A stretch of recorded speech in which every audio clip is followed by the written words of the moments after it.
আসসালামু আলাইকুম everyone, welcome to এডুসেল। আজকে আমরা এমন একটা টপিক নিয়ে আলোচনা করতে চলেছি ইংলিশের, যেটি ক্লাস 2-3 থেকে শুরু করে ইন্টারমিডিয়েট অবধি তোমাদের জন্য ভীষণ ইম্পর্টেন্ট একটা টপিক। সেটা হচ্ছে পার্টস অফ স্পিচ, যেটা তোমার প্রত্যেকটা ক্লাসে ভীষণ প্রয়োজন হয়। তো পার্টস অফ স্পিচ মানে হচ্ছে পদ প্রকরণ। আমরা জানি যে কতগুলো ওয়ার্ড যদি পাশাপাশি বসে এবং সেটা যদি একটা মিনিংফুল কিছু তৈরি করে, মানে অর্থবোধক কিছু তৈরি করে, তখন সেটা হয়ে যায় সেন্টেন্স।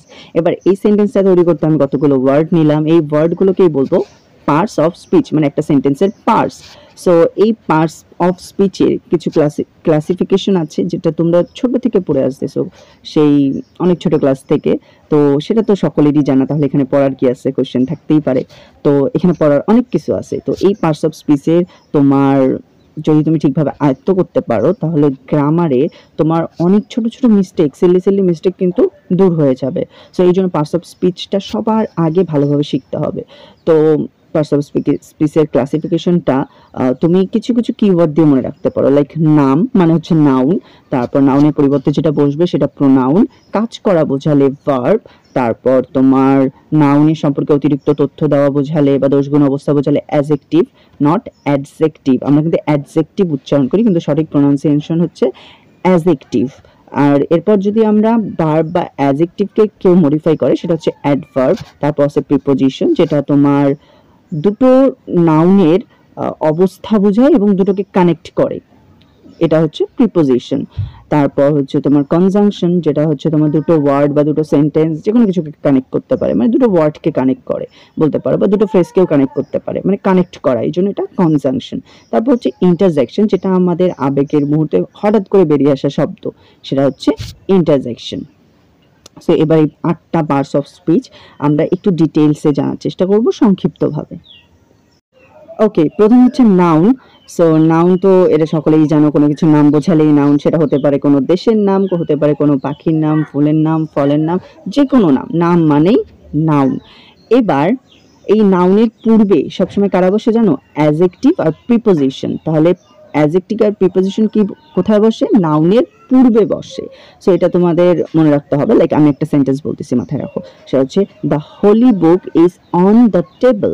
সো এইখানে দ্য হোলি বুক এটা হচ্ছে noun phrase, are the table এটা হচ্ছে আরেকটা নাউন ফ্রেজ।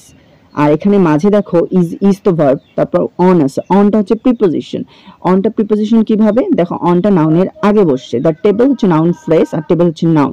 সো এই টেবলের আগে বসছে, আর এটা কি নাউনকে কানেক্ট করতেছে না, মানে দ্য বুক মানে বই, এবং দ্য টেবলকে কানেক্ট করতেছে না, দ্য বুক আর দ্য টেবলকে কানেক্ট করতেছে, তাই এটা হচ্ছে প্রিপোজিশন। সো দেখো প্রিপোজিশন পড়া হয়ে গেল।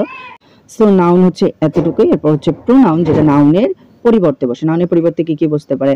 আই, তারপর হি, শি, দে, এগুলো হচ্ছে প্রোনাউন। এটা ভীষণ ইজি। তবে যদি তুমি প্রোনাউন আরো ডিটেলসে পড়তে চাও, তো এটার জন্য পরবর্তীতে আরো একটা ডিটেলস ভিডিও আসবে, নাউন প্রোনাউন সবকিছু নিয়ে। এগুলোর আরো অনেক ভাগ আছে, এটা জাস্ট আমি তোমাদেরকে বেসিকটা বলতেছি। তারপর হচ্ছে ভার্ব। ভার্ব তোমার কাজ করা বোঝালে ভার্ব। ভার্বের প্রচুর ক্লাসিফিকেশন আছে, এত ক্লাসিফিকেশন মানে ভার্ব নিয়ে গোটা একটা বড় ভিডিও বানানো যাবে। সো এখানে জাস্ট আমি তোমাদের বেসিক ইনফরমেশনটা দিচ্ছি ভার্বের। সেটা হচ্ছে ভার্ব, একটা ভার্ব তোমার 5টা রূপ নিতে পারে। সেটা হচ্ছে V1 প্রেজেন্ট, প্রেজেন্ট যেমন গো, গো প্রেজেন্টে আছে, এটা V1। তারপর ওয়েন্ট, এটা হচ্ছে পাস্টে আছে, এই জন্য এটা V2। তারপর গন, এটা হচ্ছে পাস্ট পার্টিসিপলে আছে, এই জন্য এটা হচ্ছে V3। তারপর তোমার গোয়িং, এটা আইএনজি হয়েছে না গো এর সাথে, বেস ফর্মের সাথে, সো এটা হচ্ছে তোমার V4। হ্যাঁ, এটা জিরান্ডো হইতে পারে, এটা তোমার পার্টিসিপল তো হইতে পারে, প্রেজেন্ট পার্টিসিপলও হইতে পারে। সো এইটাও কিন্তু বুঝতে হবে, এটাও কিন্তু আরেকটা ডিটেল ভিডিওতে জানানো হবে যে জিরান্ড আর প্রেজেন্ট পার্টিসিপলের মধ্যে তোমার ডিফারেন্স। তো এরপর to go, to plus base form, এটা হচ্ছে ইনফিনিটিভ। এটা হচ্ছে ইনফিনিটিভ বলা হয় এটাকে, টু প্লাস গো থাকলে বা টু প্লাস ভার্বের বেস ফর্ম থাকলে সেটা হচ্ছে ইনফিনিটিভ। সো এটা সাধারণত ভার্বের বেসিক, মানে এটা সকলকে জানতেই হবে, মাস্ট মাস্ট, তুমি যেই ক্লাসে পড়ো না কেন, that doesn't matter. Okay, next topic is adjective. So adjective কি? সেটা হচ্ছে নাউনের সম্পর্কে অতিরিক্ত তথ্য দেবে। তো ভার্বকে যদি তুমি কেমন দ্বারা প্রশ্ন করো, তাহলে যে উত্তরটা পাবে সেটা হচ্ছে তোমার অ্যাডজেক্টিভ। লাইক রহিম একজন ভালো ছাত্র, রহিম কেমন ছাত্র? সো ভালো ছাত্র, সো ভালোটা কি এখানে অ্যাডজেক্টিভ, কেমন দ্বারা প্রশ্ন করে উত্তর পাচ্ছি, সো এটা তোমার ভালোটা অ্যাডজেক্টিভ।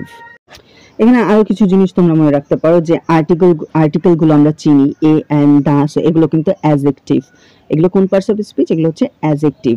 আর তোমার নাউনের সাথে যে কোনো কিছু এলওয়াই হলে, নাউনের সাথে এলওয়াই হলে সেটা হয় অ্যাডজেক্টিভ।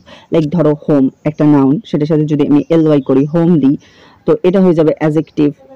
সো এরকম নাউনের সাথে এলওয়াই হলে কি হয়, অ্যাডজেক্টিভ হয়।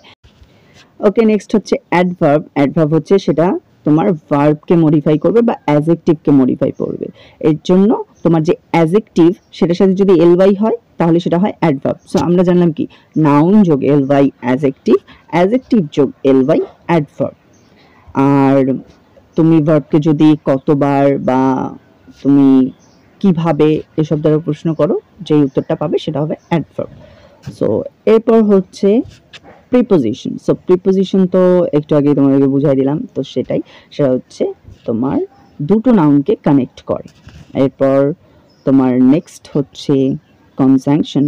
কনজাংশন হচ্ছে দুটো ওয়ার্ডকেও কানেক্ট করতে পারে, দুটো সেন্টেন্সকেও কানেক্ট করতে পারে, দুটো ফ্রেজকেও কানেক্ট করতে পারে, মানে এটা কানেক্ট করবে, যেমন অ্যান্ড, বাট, বিকজ অফ বা অর, এই জাতীয় শব্দগুলো যেগুলো কানেক্ট করে। নেক্সট হচ্ছে ইন্টারজেকশন। ইন্টারজেকশন হচ্ছে হঠাৎ আবেগে আমাদের যেই ওয়ার্ডগুলো আসলে বের হয়, লাইক হুররে, ওহ বা ইস, এগুলো খুব ব্যবহার হয়। সো এগুলো হচ্ছে তোমার ইন্টারজেকশন। সো এটাই হচ্ছে পার্টস অফ স্পিচের বেসিক। এই বেসিক নলেজটা তোমার থাকতে হবে। আরও ডিটেলসে আমরা জানবো পরবর্তী ভিডিওগুলোতে, অবশ্যই আরও ডিটেলসে জানবো, আরও ডিটেলসে জানতে হবে for knowing better English. So অবশ্যই আমাদের চ্যানেলটা ফলো করতে থাকো তোমরা পড়াশোনা রিলেটেড বিভিন্ন ভিডিও পাওয়ার জন্য। ধন্যবাদ।